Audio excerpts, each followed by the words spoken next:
Greetings, Seeker. You've arrived at Timeline 3 in our Victorian London tale. For those who wish to embark on this journey from its outset, the link to the beginning awaits you in the description. The small, dark flask rested in your hand, its cool glass a tangible weight. This was the audacious path, the direct experience of magic, promising a shattering of the mundane.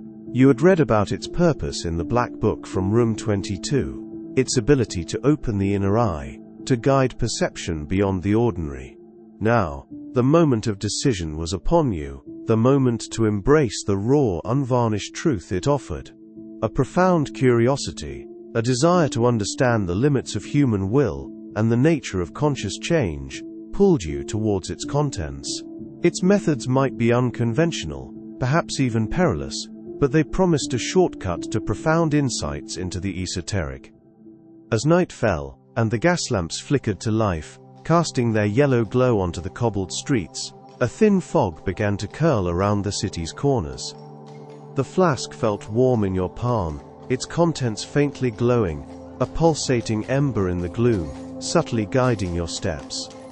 You were drawn away from the familiar, towards a quieter, more respectable part of London, near a townhouse that seemed both elegant and subtly unsettling. This was the direction the elixir itself seemed to whisper, its destination springing unbidden to your mind. With a deep breath, you uncorked the flask. A faint, earthy aroma, mingled with something metallic and sweet, rose from the liquid. You hesitated for a moment, the potential implications of consuming such a substance weighing heavily.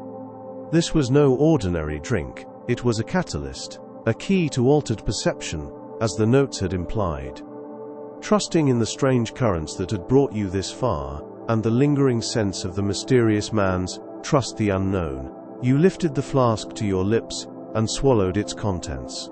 The liquid was surprisingly bitter, leaving a tingling sensation on your tongue. Almost immediately, a warmth spread through your body, starting in your chest and radiating outwards, as if your very blood had been infused with an inner fire. Your senses began to sharpen with an unnatural intensity. The flickering gas lamps on the street seemed to glow with a blinding inner brilliance, their flames dancing with newfound vibrancy, throwing stark, shifting shadows. The distant sounds of the city became unnervingly clear, each clatter of a carriage wheel, each muffled shout, each far-off cry a separate, distinct thread woven into the urban tapestry.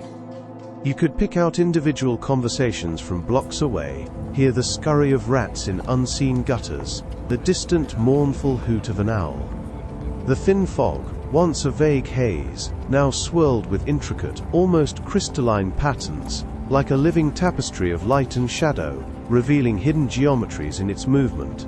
And then, the city itself began to reveal its hidden face. It wasn't a hallucination in the traditional sense, no swirling colors or distorted forms, but rather a profound sharpening of your perception. The ordinary melted away, allowing you to notice what had always been there, yet remained unseen by the untrained eye. On the facades of the grand Victorian buildings, subtle patterns emerged. A pentagram star formed by the arrangement of windows, a Masonic square and compass, subtly integrated into a decorative iron railing, a grotesque gargoyle's face on a drainpipe, suddenly seeming to leer with knowing intelligence. Devil-like faces, hidden in plain sight as architectural ornaments, seemed to twist and grin. The very cobblestones appeared to be arranged in ancient geometric patterns, leading your gaze down forgotten alleyways and into shadowed courtyards you had never noticed before. The townhouse before you, while outwardly ordinary, began to subtly shift. Its lines seemed to blur, its brick facade momentarily appearing as ancient stone, its windows like glowing, watchful eyes. For a fleeting moment you saw not just a building but a focal point of power, a nexus of unseen energies. The flask had indeed guided your perception, showing you not just a physical place, but its underlying esoteric resonance. A chilling thought pricked at your mind. Am I truly seeing this? Or is my subconscious so recently filled with the symbols from the various books you'd studied in Room 22 the audacious rituals of the Black Book, the intricate diagrams from the Book of Symbols, simply projecting what it expects to find. Is this the elixir granting me true revelation, or merely my own mind playing tricks, eager to connect the threads of the esoteric? The intensity of these perceptions, whether real or imagined, began to overwhelm you. Why am I here, in this specific time? Is the mysterious man truly the key to understanding my purpose, to finding the origins of hermeticism he hinted at? These questions swirled, a countercurrent to the powerful, intoxicating symbols guiding you. Seeking a moment of respite, a place to quiet your racing mind, you found a small, neglected park bench tucked away from the main thoroughfare. You sank onto it, the cold, damp wood a minor discomfort against the whirlwind in your head. The city's hidden language continued to whisper around you, the symbols still shimmering, demanding attention. A profound thirst, a dryness in your throat began to set in, a side effect of the elixir's potent influence. You needed a drink, something to ground you. Following the subtle pull of the symbols, which now seemed to lead you with a purpose, you found the nearest tavern. It was the Fitzroy Tavern, a bohemian haunt, its windows glowing with a warm, inviting light that spilled onto the street, drawing you inside. The interior was a haze of tobacco smoke, clinking glasses and boisterous conversation. The air was thick with the scent of ale, cheap spirits, and human perspiration. Your eyes, still sharpened by the elixir, cut through the haze. In a secluded, dimly lit corner, holding court with a small, attentive group, sat Aleister Crowley. His dark hair slicked back, his eyes bright with a sharp, almost feverish intelligence that seemed to pierce the smoky gloom. Before him on the small, scarred wooden table, sat a peculiar cocktail, a deep, almost iridescent blue liquid, garnished with a single dark cherry. It looked potent, almost otherworldly. Crowley, mid-sentence, paused. His gaze, unnervingly direct, found yours across the crowded room. A slow, knowing smile spread across his face, a mixture of surprise and profound satisfaction. He raised his glass in a silent toast, then gestured for you to approach. You navigated through the tables, the faces of the patrons a blur, their conversations a distant hum. As you reached his table, Crowley dismissed his immediate companions with a flick of his wrist. They melted away, leaving you alone with him. "Well, well, my dear seeker," he drawled, his voice a rich, resonant baritone, carrying a hint of theatrical flourish. "It seems the elixir guided you true. I confess, I did not expect to see you here, among the common rabble, yet here you are, having navigated the very pathways of the hidden world." He paused, his sharp gaze falling upon your still dilated pupils, and the faint tremor in your hand. "And by the look in your eyes I must ask, are you a raving lunatic or a burgeoning genius? It's a remarkably thin line, my friend, and both, I assure you, are equally welcome at my table." He leaned back, his eyes gleaming. "Tell me, what did the NEPENTHE elixir reveal?" He took a slow, deliberate sip of his Kubla Khan N2, his gaze never leaving yours. "A potent brew, that. It's a name I've given it, though its origins are far older. It's based on my experiences with Anhelonium lowinii, derived from the peyote cactus, whose active constituent, mescaline, I was instrumental in introducing to Europe. I acquired the knowledge of its preparation during one of my deeper spiritual travels around the world, and I keep careful tabs on where its knowledge is shared, and by whom. This substance is quite useful for opening the doors of perception, wouldn't you agree? I know its hallucinogenic effects intimately. Far more efficient than tedious academic pursuits or conventional occult studies, which merely scratch the surface." You described the shimmering perception of the city, the way the ordinary melted away to reveal ancient symbols and glowing lines on facades and pavements, guiding you directly to this tavern. You confessed your confusion, your questioning of whether these were true revelations, or merely the projections of a mind steeped in esoteric knowledge.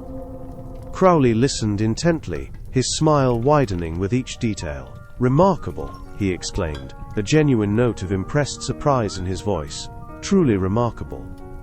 Few are so receptive, so attuned to the subtle currents. This confirms my suspicions about you, my dear.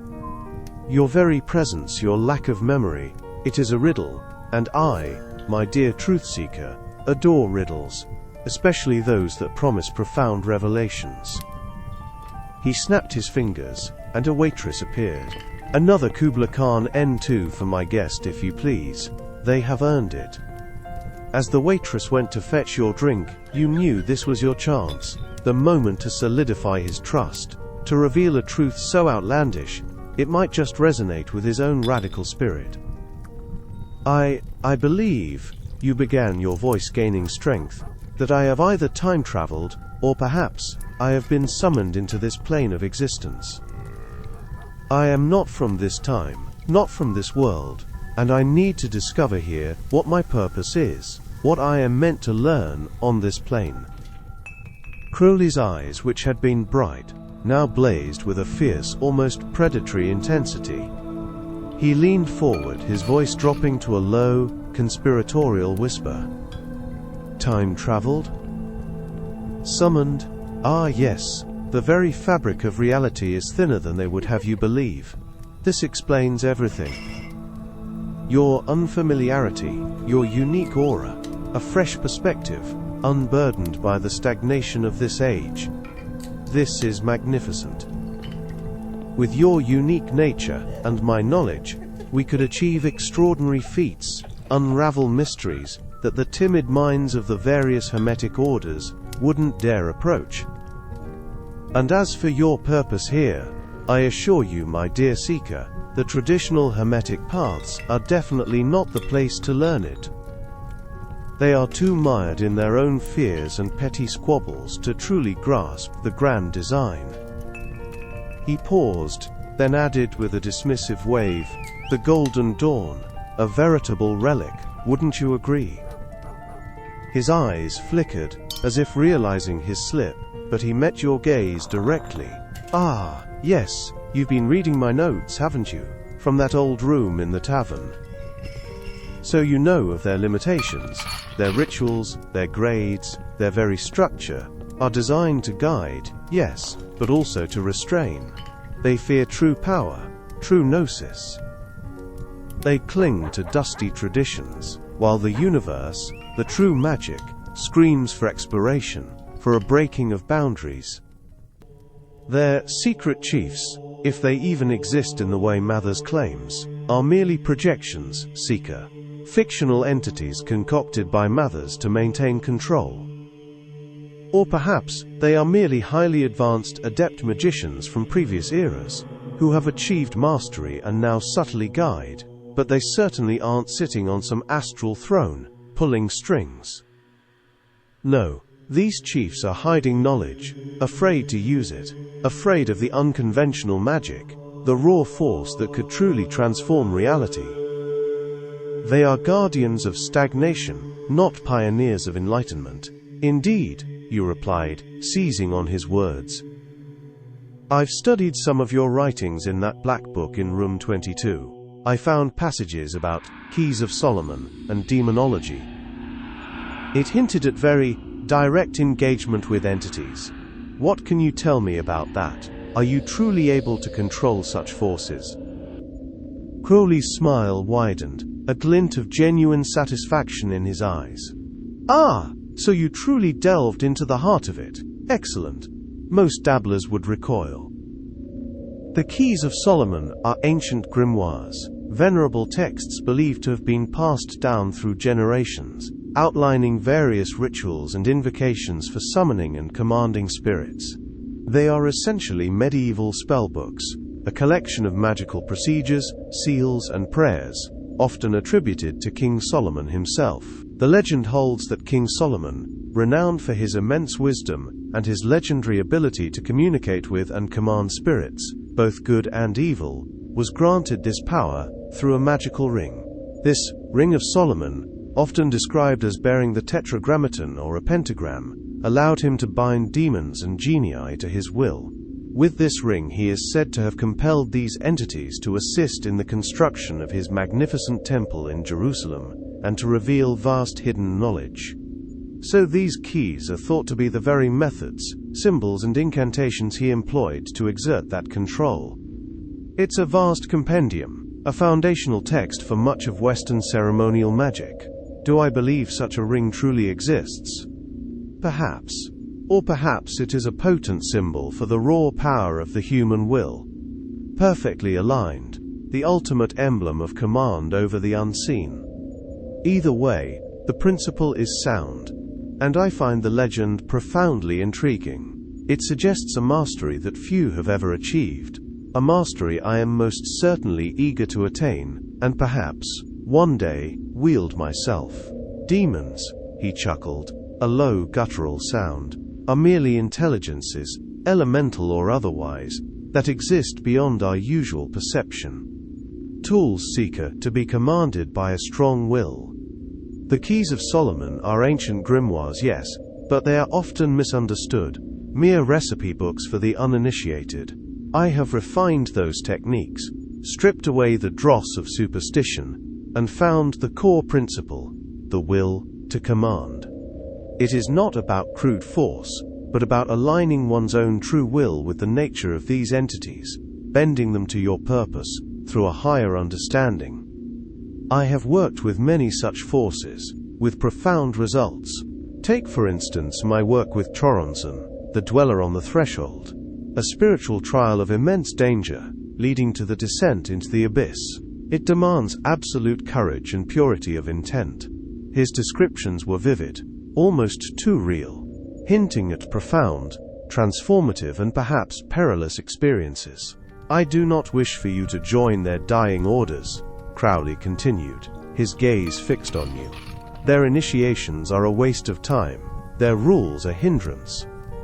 I want you to follow me, to learn directly from me, to explore the true depths of magic, to understand what it means to truly live your will, unburdened by their fear and their limitations.